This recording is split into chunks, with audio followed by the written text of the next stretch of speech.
তিন ব্যক্তির বাড়িতে আপনারা কখনো দাওয়াতে যাবেন না। এই তিন ব্যক্তির বাড়িতে যদি আপনারা দাওয়াতে যান তাহলে আপনারা মারাত্মক বিপদের ভিতরে পড়ে যাবেন, মারাত্মক ক্ষতির ভিতরে পড়ে যাবেন। কোন তিন ব্যক্তি এবং কেন যাব না? এক নম্বরে, যে সমস্ত পরিবারের মানুষ খাওয়ার দিয়ে খোঁটা দেয় ওই সমস্ত পরিবারে আপনারা কখনো যাবেন না। দাওয়াত দিলেও আপনারা তাদের বাড়িতে খাবেন না।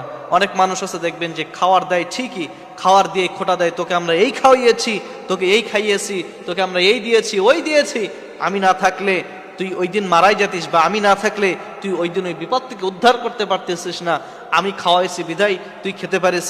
এরকম অনেক মানুষ রয়েছে, মানুষদেরকে হর হামেশায় দাওয়াত দিয়ে খাওয়ায় এবং খোঁটা দেয়। সুতরাং যেই বাড়িতে আপনাকে দাওয়াত দিবে এবং দাওয়াত দিয়ে খাওয়ানোর পরে আপনাকে খোঁটা দিবে ওই সমস্ত পরিবারে আপনারা কখনো দাওয়াত নেবেন না, বা দাওয়াত দিলেও আপনারা ওই সমস্ত পরিবারে কখনো খেতে যাবেন না, দাওয়াত গ্রহণ করবেন না।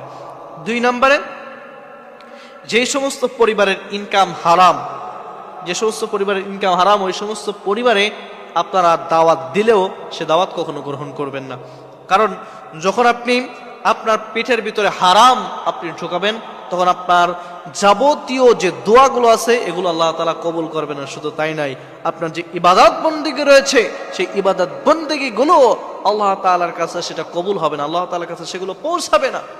কারণ ইবাদত কবুল হওয়ার যে শর্ত রয়েছে সেখানে হচ্ছে হালাল রুজি ভক্ষণ করা, হালাল রুজি আপনাকে ভক্ষণ করতে হবে। যখন আপনি একজন হারাম ইনকামওয়ালা বাড়িতে চলে যাবেন, সেখানে যে আপনি খাওয়ার গ্রহণ করবেন, এই গ্রহণ যখন আপনার পেটে যতক্ষণ থাকবে ততক্ষণ পর্যন্ত আপনার এই ইবাদত আল্লাহর দরবারে কবুল হবে না।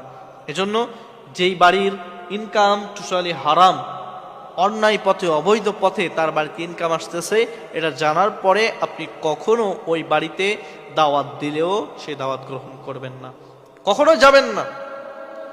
তিন নম্বরে, যেই পরিবারের মানুষ সামনে আপনাকে ভালো বলে এবং পিছনে আপনার গীবত করে, পিছনে আপনাকে পরনিন্দা করে, ওই পরিবারে ওই ফ্যামিলিতে আপনাকে দাওয়াত দিলে আপনি কখনো যাবেন না।